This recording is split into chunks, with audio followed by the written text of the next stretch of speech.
कभी पापा की याद आती है तो उदास होते, बच्चे की याद आती है थोड़ा एक घड़ी के लिए, पति का भी याद, पति की ऐसी की तैसी। जब पति किसी और का हो जाना उससे कोई लगाव नहीं होता, वो गया मतलब गई भैंस पानी में। से वो गोली जो है मेरी रीढ़ की हड्डी में लग गई। वो रीढ़ की हड्डी में लगने के कारण से मेरी रीढ़ की हड्डी जो है वो पूरी तरह फ्रैक्चर हो गई, जिसके कारण मेरे छत्ती के नीचे कोई सेंस नहीं रहा। किन्हों का यहाँ पे हाथ नहीं चलता, मेरे तो हाथ चलते हैं, मैं तो कुछ करके दिखा सकता हूँ। तो वही मोटिवेशन मुझे मिलते रही और यहाँ से मुझे हमेशा एक पुश मिलते रहा कि वो डिप्रेशन के फेस में नहीं आना है। हाथ पैर मेरे बिल्कुल नहीं चलते थे, ये हाथ की पोजीशन थी ना, मैं खाना खा सकता था। आज की तारीख में मैं हाथ ये भी कर सकता हूँ। और जेवलिन थ्रो, जिसके मैंने सोचा भी नहीं था, जेवलिन थ्रो में भी इस टाइम बहुत बढ़िया मेरी इम्प्रूवमेंट है और मेरे को ओलंपिक खेलना है। मुझे पहले यकीन नहीं हुआ कि व्हीलचेयर में भी कोई खेल सकता है बास्केटबॉल। मुझे लगा था कि कैसे मारेंगे, शूट कैसे करेंगे। जो आदमी बिल्कुल फुटपाथ पर था वो आज आसमान में उड़ रहा है, और मेरे को पता नहीं था कि मैं कुछ खेल पाऊंगी, देख पाऊंगी, कुछ पता नहीं था। और आज की डेट में आर्चरी में नंबर 1 लेडी फर्स्ट। कितने पेशेंट ऐसे भी हैं जिन लोग को हम लोग थेरेपी जो है वो फ्री में करवाते हैं। हमारे कुमार सर प्रिपेयर कर रहे हैं पैरालंपिक्स के लिए भी, और वो रोज़ यहाँ पे आते हैं। अभी भी वो जाएंगे तो वहाँ पे जिम कर रहे होंगे। वो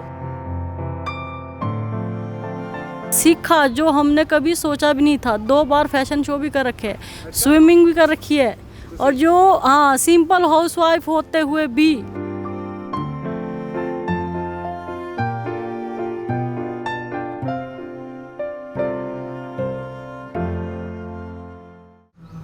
गुड इवनिंग एवरीवन, मेरा नाम कौशल्या है। मैं हिमाचल डिस्ट्रिक्ट सिरमौर से हूँ। 2005 में नीचे गिरने की वजह से मेरे को स्पाइन इंजरी होगी। स्पाइन इंजरी के बाद मैं 12 साल 4 दीवारी के अंदर रही। मैं 2016 में चंडीगढ़ स्पाइनल रिहैब सेंटर आई। सेंटर में आके मैं इंडिपेंडेंट बनी। आज मैं यहाँ पर हाउसकीपिंग की सुपरवाइज़र की जॉब करती हूँ, और यहाँ पर आके मैंने बहुत कुछ देखा। जो आदमी बिल्कुल फुटपाथ पर था वो आज आसमान में उड़ रहा है, और मेरे को पता नहीं था कि मैं कुछ खेल पाऊँगी, देख पाऊँगी, कुछ पता नहीं था। और आज की डेट में आर्चरी में नंबर 1 लेडी फर्स्ट। हाँ जी, और बोटिंग, फेंसिंग सब कुछ यहाँ पर आके सब कुछ कर रखा है। तो जितना मान लो ऐसे कोई उम्मीद नहीं थी, वो हमने यहाँ पर चंडीगढ़ स्पाइनल रिहैब सेंटर में सब कुछ देखा, सीखा जो हमने कभी सोचा भी नहीं था। 2 बार फैशन शो भी कर रखे है, स्विमिंग भी कर रखी है, और जो सिंपल हाउसवाइफ होते हुए भी तो यहाँ पर आके 0 से हीरो बन गई। नमस्ते जी, मेरा नाम अश्मित है। मैं ओरिजिनली वेस्ट बंगाल का रहने वाला हूँ, लेकिन स्पाइनल कॉर्ड इंजरी के बाद मेरी जो लाइफ थी वो बीच में रुक गई थी। मैं हॉस्पिटल में था, 2 महीने तक मैं हॉस्पिटल में था। उसके बाद मुझे पता चला कि हमें रिहैब के बाद जाना है, जिससे मुझे पता चला कि चंडीगढ़ स्पाइनल रिहैब एक बहुत अच्छा रिहैब सेंटर है चंडीगढ़ का। मैं 2 महीने हॉस्पिटल में था। उसके बाद मुझे पता चला कि मुझे रिहैब लेना ज़रूरी है। फिर मुझे पता चला कि चंडीगढ़ स्पाइनल रिहैब एक बहुत अच्छा रिहैब सेंटर है, और इसी के दौरान मैंने इनको कांटेक्ट किया और मैं यहाँ पे रिहैब लेने आया। मेरी रिहैब यहाँ पे 4 महीने जैसे रही, जिसके दौरान मैंने उठना बैठना, अपना इंडिपेंडेंट लाइफ कैसे जीना है, और छोटी छोटी चीज़ों से बड़ी बड़ी चीज़ कैसे अकम्प्लिश करनी है, वो सब मैंने सीखी। और उसी के दौरान मैंने यहाँ पे देखा कि यहाँ पे गेम्स बहुत खिलाया जाता है। फ़िज़िकल एक्सरसाइज होती हैं, लेकिन उसके साथ साथ ही नॉर्मल गेम्स, आउटडोर गेम्स में ज़्यादा फोकस किया जाता है, जिसके दौरान मैं पहले से बास्केटबॉल में बहुत ज़्यादा इंटरेस्टेड रहता था। और यहाँ पे आके मैंने जब देखा कि यहाँ पे भी वो लोग बास्केटबॉल खेलते हैं, तो मुझे पहले यकीन नहीं हुआ कि व्हीलचेयर में भी कोई खेल सकता है बास्केटबॉल। मुझे लगा था कि कैसे मारेंगे, शूट कैसे करेंगे, बॉल को लेंगे कैसे। फिर जब मैंने इन लोगों को देखा खेलते हुए तब मुझे भी लगा कि हाँ मैं भी कर सकता हूँ। तो मैंने कभी सोचा नहीं था कि मैं व्हीलचेयर में बास्केटबॉल करूँगा। तो उसके बाद मैं व्हीलचेयर में बास्केटबॉल खेलने लगा, बहुत इन्जॉय किया। उसके बाद भी हम लोग यहाँ पे एक्सरसाइज तो करते हैं और ये जो छोटी छोटी गेम्स वगैरह भी हैं जो हम लोग वो रेगुलर कंडक्ट किया जाता है यहाँ पे। और उसी के दौरान वैसी बातचीत में मैं घर चला गया था। फिर घर जाने के बाद फिर वही मैं इंडिपेंडेंट तो हो गया था, लेकिन एक ज़रिया नहीं मिल रहा था, एक मीडियम नहीं मिल रहा था जिससे मैं अपनी और जितनी कोशिश है मैं उसको और बढ़ाऊँ। लेकिन उसके बाद मुझे फिर चंडीगढ़ स्पाइनल रिहैब ने मौका दिया एज अ व्हीलचेयर ट्रेनर या व्हीलचेयर स्किल्स ट्रेनर जैसे ज्वाइन इन करने को। उसके बाद से मैं यहाँ पे एक व्हीलचेयर स्किल्स ट्रेनर के जैसे मैं यहाँ पे व्हीलचेयर स्किल्स सिखाता हूँ। जो नए पेशेंट आते हैं उनको व्हीलचेयर स्किल्स में हम लोग सिखाते हैं कि कैसे कैसे स्टेप चढ़ने हैं, कैसे सीढ़ियाँ चढ़नी हैं, कैसे रैंप के नीचे आना है, रैंप को चढ़ना है। जो हमारी डेली लाइफ के जो ऑब्स्टेकल्स होती हैं उसको कैसे पार करना है वो हम लोग यहाँ पे सिखाते हैं। मैं रमेश अत्री हिमाचल प्रदेश से यहाँ स्पाइनल रिहैब में आया हूँ। यहाँ पर मुझे लगभग 7 महीने हो चुके हैं। तो यहाँ आकर मैंने काफ़ी कुछ सीखा है। मेरा एक्सीडेंट हुआ था, गाड़ी पलट गई थी और मुझे स्पाइनल इंजरी हुई है। तो मैं जब यहाँ आया था तो मेरी दशा कुछ ठीक नहीं थी, मैं बैठ भी नहीं सकता था। तो यहाँ पे आने के बाद व्हीलचेयर चलाना, ये बास्केटबॉल में यहाँ गेम खेलना और इसके अलावा शिफ्टिंग करना, बेड से कैसे व्हीलचेयर पे आना, बेड पे जाना, मैं लगभग सारे काम अपने आप कर लेता हूँ। और अभी मैं कुछ दिनों और यहाँ रहूँगा। इसके बाद मेरी यहाँ काफ़ी इम्प्रूवमेंट है। स्पाइनल रिहैब का मैं थैंक्स करता हूँ। मेरा नाम यादवेंद्र सिंह, मैं उत्तराखंड हरिद्वार से आया हूँ। मेरी इंजरी जून 2020 में हुई थी। मैंने चंडीगढ़ रिहैब का नाम सुना तो उन्होंने मेरे इस टाइम हाथ पैर मेरे बिल्कुल नहीं चलते थे। ये हाथ की पोजीशन थी ना, मैं खाना खा सकता था। आज की तारीख में मैं हाथ ये भी कर सकता हूँ। और जेवलिन थ्रो, जिसके अंदर मैंने सोचा भी नहीं था, जेवलिन थ्रो में भी इस टाइम बहुत बढ़िया मेरी इम्प्रूवमेंट है। और मेरे को ओलंपिक खेलना है और ओलंपिक खेलूँगा। चंडीगढ़ रिहैब वालों ने मेरे को इस लायक बनाया, एक मेरे अंदर जीने की इच्छा जागृत करी। मेरी ज़िंदगी की कोई इच्छा नहीं थी, क्योंकि जिस आदमी के हाथ पैर ना उठते हों, मैं पहले भी एथलेटिक्स कर चुका हूँ। तो यहाँ पे आके सर लोगों ने, सभी सर और निक्की मैडम का, सबका मेरे को पूरा योगदान मिला। और मैं यहाँ पे फ्री बेड पे हूँ, मेरा कोई पैसा नहीं जाता, कोई एक पैसा नहीं जाता मेरा। और सारा का सारा सर लोगों की और निक्की मैडम की, इन सब के मैं बहुत आभारी कहूँगा कि भगवान ने मेरे ये भगवान बना के भेजे हैं सब। और मैं चंडीगढ़ रिहैब का बहुत बहुत शुक्रिया अदा कहता हूँ। सतनाम शिवाय गुरु।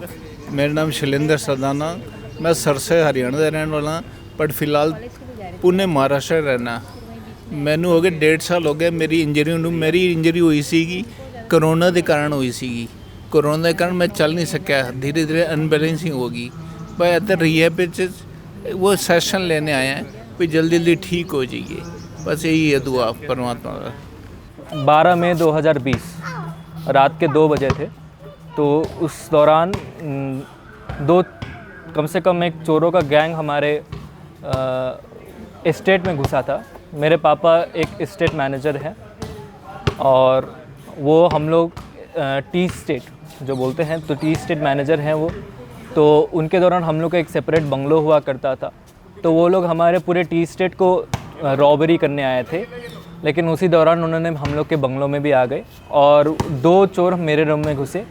मैं अपने दादी के साथ सोया करता था उस वक्त। तो जैसे मैं उठा तो मैंने देखा कि जो चोर है वो मेरी दादी को मारने जा रहा है।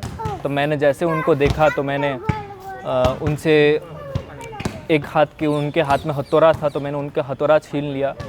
फिर जैसे दूसरे बंदे ने देखा तो उसने मुझे गोली चला दी। तो वो गोली तो नहीं लगी, लेकिन मैंने उन दोनों को बाहर तो फेंक दिया, लेकिन पीछे से जो बंदा आया उसने मुझे गोली चला दी और वो गोली के कारण से वो गोली जो है मेरी रीढ़ की हड्डी में लग गई। वो रीढ़ की हड्डी में लगने के कारण से मेरी रीढ़ की हड्डी जो है वो पूरी तरह फ्रैक्चर हो गई, जिसके कारण मेरे छत्ती के नीचे कोई सेंस नहीं रहा। उसके बाद मुझे हॉस्पिटल में एडमिट किया गया। फिर हॉस्पिटल में मुझे पता चला कि रिहैब लेना है। तो मेरा एक बेटा भी है, वो अपने पापा के पास है। मेरे पति ने मेरे को 2006 में ही छोड़ दिया। उसने सेकंड मैरिज कर ली है। सेकंड मैरिज करने के बाद उसने मेरे को देखा तक नहीं है। मैं अपने पापा घर में रहती थी, पापा भी मेरे एक्सपायर हो गए, पर तब उस वक्त दुख बहुत हुआ। पति के छोड़ने से कोई दुख नहीं हुआ। हम भी जी सकते हैं, लेडी बेशक है, हम भी तब भी कुछ ना कुछ जी सकते हैं। हिम्मत करेंगे सब कुछ जिएंगे। तरक्की यहाँ पर रिहैब सेंटर में ही रिहैब लेके बहुत लाइफ स्ट्रॉन्ग बनाए। यहाँ पर रिहैब लेके इंडिपेंडेंट होके, और यहाँ पर मैं अकेली हूँ, घर फैमिली में कोई नहीं है, पर यहाँ पर जितना रिहैब सेंटर है सारी फैमिली है। जितने भी यहाँ पर रहते हैं, गुरुद्वारा वाले, हॉस्टल वाले, सारी फैमिली की तरह है। वो सब मेरे को जानते हैं और यहाँ पर आके 6 साल हो गए। उन्होंने मेरे को इस लायक बनाया कि एक ज़िंदगी जीनी है और मेरे को ओलंपिक में करना ही है, क्योंकि इन लोगों ने मेरे को वो शक्ति दी है। जिसके हाथ ऐसे न उठते हो, आज की तारीख में ये सब कुछ भी कर सकता हूँ मैं। स्विमिंग सिखाई मेरे को, जो मैं सोच भी नहीं सकता था। बस ये कहना चाहूँगा। कितने बार हो जाता है डिप्रेशन, ऐसा नहीं बोलेंगे कि मैं हमेशा पॉजिटिव रह सकता हूँ, ये मैं कतई नहीं बोलूँगा। ऐसा नहीं है कि यहाँ पे जितने भी लोग हैं, कहीं ना कहीं किसी ना किसी को तो महसूस हुआ होगा कि क्यों ऐसा हो गया, क्या मेरे साथ ही क्यों हुआ, अब कैसे जिएंगे, ये कैसे जिएंगे। तो मेरे साथ भी बहुत बार हुआ ऐसा। लेकिन हमेशा जब मैं ये रिहैब सेंटर में आता था ना, तो मुझे लगता नहीं था कि मेरा जो है, जो मेरे लिए हो चुका, मैं जो मेरे साथ हो चुका है, वो बड़ी चीज़ है। जब मैं रिहैब सेंटर में आता था, मैं अपने जैसे लोगों को देखता था, मैं उनसे पूछता था कि आपको कैसे हुआ, आपको क्या क्या हुआ। तो मुझे उनकी लगती थी कि उनकी जो कंडीशन है वो तो मेरे से और बदतर है, लेकिन वो भी अभी खुशी खुशी जी रहे हैं। तो मैं क्यों इतने में वो हो गया। उनका कंडीशन जो है वो मेरे से सीरियस है।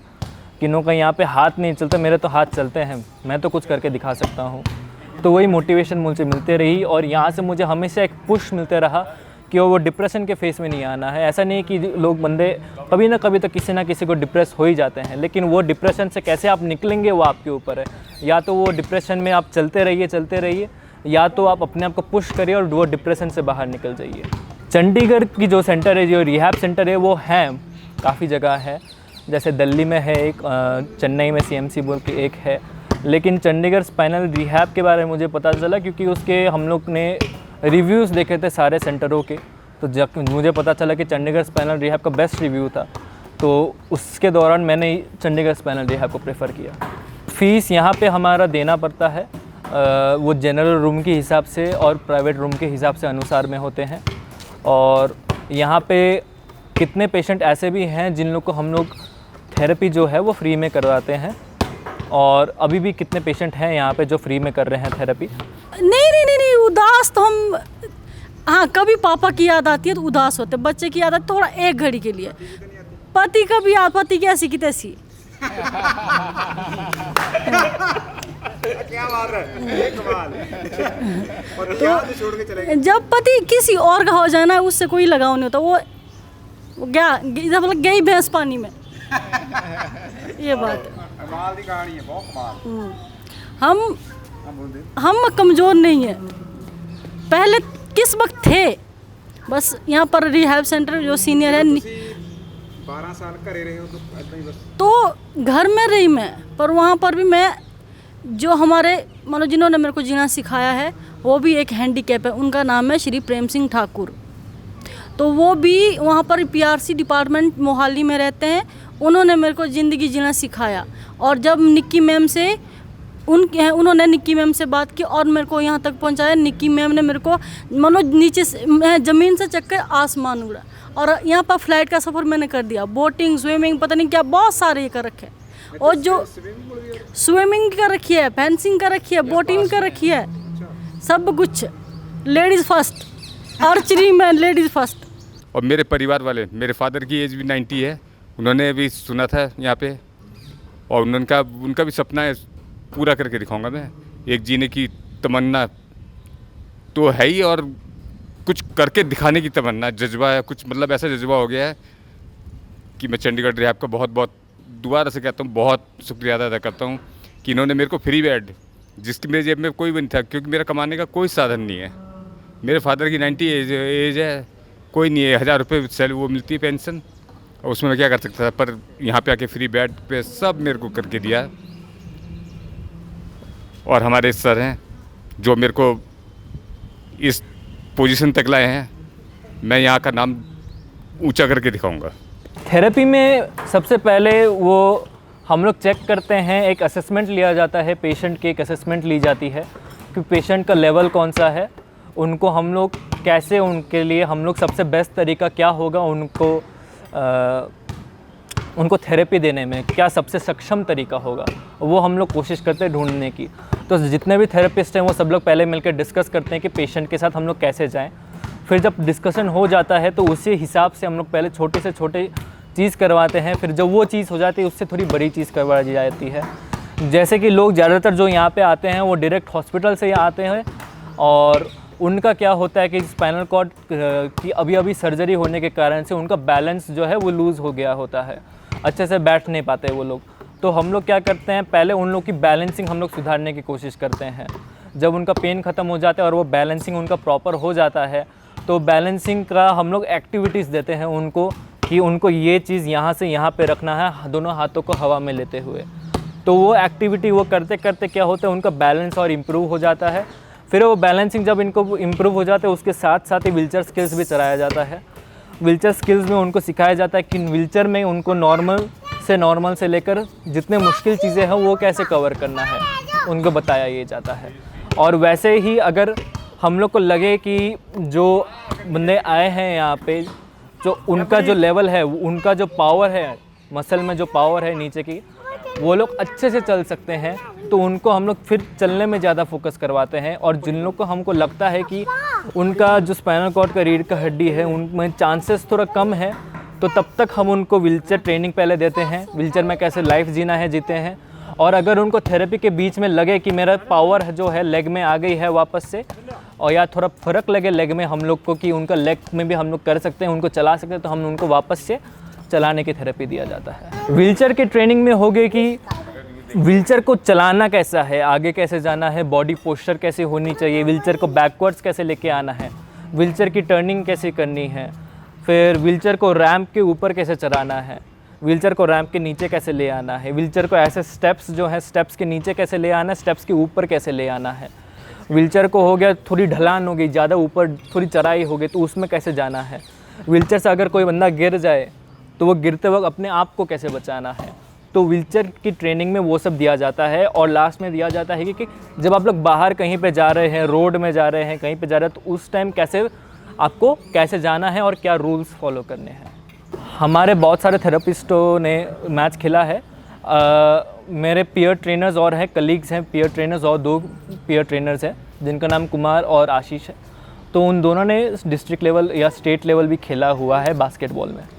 और अभी हमारे कुमार सर प्रिपेयर कर रहे हैं पैरालंपिक्स के लिए भी, और वो रोज़ यहाँ पे आते हैं। अभी भी वो जाएंगे तो वहाँ पे जिम कर रहे होंगे। वो जो होना था हो गया, अब मैं उसमें निराश लग के नहीं बता पाऊँगा। ये कह नहीं सकते कि उनके कारण से ये हुआ, ये कह नहीं सकते कि मेरे कारण से हुआ, ये किसी को हम ऊपर ब्लेम नहीं कर सकते। जो होना था हो गया, अब वो चीज़ करिए जो आप कर सकते हैं, वो चीज़ में ना दुखत दीजिए जो मैं नहीं कर सकता। वो आप ये कोसते रहेंगे कि आप ये मेरे से नहीं होगा, ये मेरे से नहीं होगा, तो ऑब्वियसली वो चीज़ नहीं होगा। एक बार कोशिश करिए, अगर होता है बहुत अच्छी बात है, नहीं होता आगे बढ़िए।